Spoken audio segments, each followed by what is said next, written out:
ছোট্ট এই দোয়াটি যদি কোনো ব্যক্তি প্রতিদিন একবার করে পাঠ করতে পারে, ওই দিন সে ইচ্ছা করলেও কোনো পাপ করতে পারবে না। মানে পাপ করার ক্ষমতা সে হারিয়ে ফেলে, শয়তান তার কাছ থেকে অনেক দূরে চলে যায়।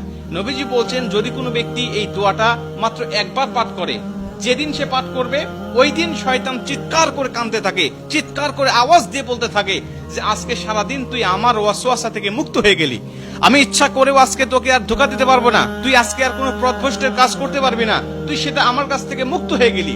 মানে এই দোয়াটার এতটাই পাওয়ার, এতটাই ক্ষমতা আল্লাহ পাক দিয়ে দিয়েছেন। অতএব আমরা এই দোয়াটা মুখস্থ রাখবো, ছোট্ট একটি দোয়া মুখস্থ করে প্রতিদিন আমরা তেলাওয়াত করব।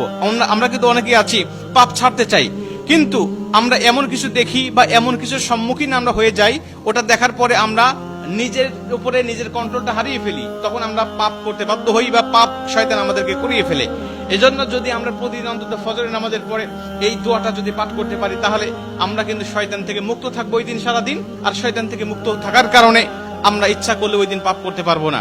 নবীজি এই দোয়াটা শিখিয়েছেন, আউযু বিল্লাহিল আযীম, আউযু বিল্লাহিল আযীম ওয়া বিওয়াজহিল কারীম ওয়া সুলতানিহিল কাদীম মিনাশ শাইতানির রাজীম।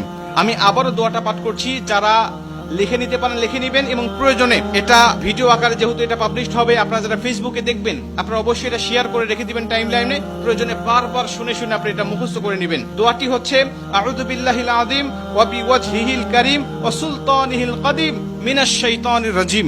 এই দোয়াটা আপনি মুখস্থ করে নেবেন, আর এই দোয়াটা পড়ার কারণে কিন্তু শয়তান থেকে আপনি মুক্ত থাকবেন। আর শয়তান যেহেতু আমাদের প্রকাশ্য শত্রু, এই শয়তান কিন্তু আমাদেরকে জাহান্নামে নেওয়ার জন্য, জান্নাত থেকে আমাদেরকে বিরত রাখার জন্য বারবার চেষ্টা করছে। আমাদের সামনে থেকে, পিছন থেকে, ডানে থেকে, বামে থেকে, সব জায়গা দিয়ে কিন্তু শয়তান আমাদেরকে ধোঁকা দেওয়ার জন্য সদা ব্যস্ততা। আল্লাহর সাথে সে চ্যালেঞ্জ করে আসছে, আল্লাহকে বলছে, আল্লাহ প্রয়োজনে তুমি জান্নাতের সংখ্যা কমিয়ে ফেলো, জাহান্নামের সংখ্যা বাড়িয়ে দাও, কারণ আমি মানুষগুলোকে যেভাবে ধোঁকা দেব, এই ধোঁকায় সে বোকা হয়ে তোমার ইবাদত আর গোলামি সে করবে না, সে নিঃসন্দেহে পথভ্রষ্ট হয়ে যাবে। এই জন্য শয়তান থেকে মুক্ত থাকার জন্য আমরা কিন্তু সর্বসময় এই দোয়াটা পাঠ করবো। প্রতিদিন অন্তত একবার এই দোয়াটা আমরা পাঠ করলে আমাদের কাছ থেকে শয়তান মুক্ত হয়ে যাবে, আমরা শয়তান মুক্ত জীবন যাপন করব। আর আমাকে যদি শয়তান ওয়াসওয়াসা না দেয়, ওই দিন কিন্তু আমি পাপ করতে পারবো না, ইচ্ছা করলে পাপের কোনো কথাই আমার মধ্যে আসবে না। কারণ আমরা জানি ফেরেশতারা ইচ্ছা করলেও পাপ করতে পারে না, কারণ ফেরেশতাদেরকে শয়তান ধোঁকা দেয় না, আর ফেরেশতাদের কাছে শয়তান যায় না, তাই তাদের অকর্ম করার মতো বা পাপ করার মতো কোনো ক্ষমতা তাদের নাই। এর জন্য এই দোয়াটা আমরা সবাই মুখস্থ করে নিব এবং প্রতিদিন একবার হলেও পাঠ করবো ইনশাআল্লাহ।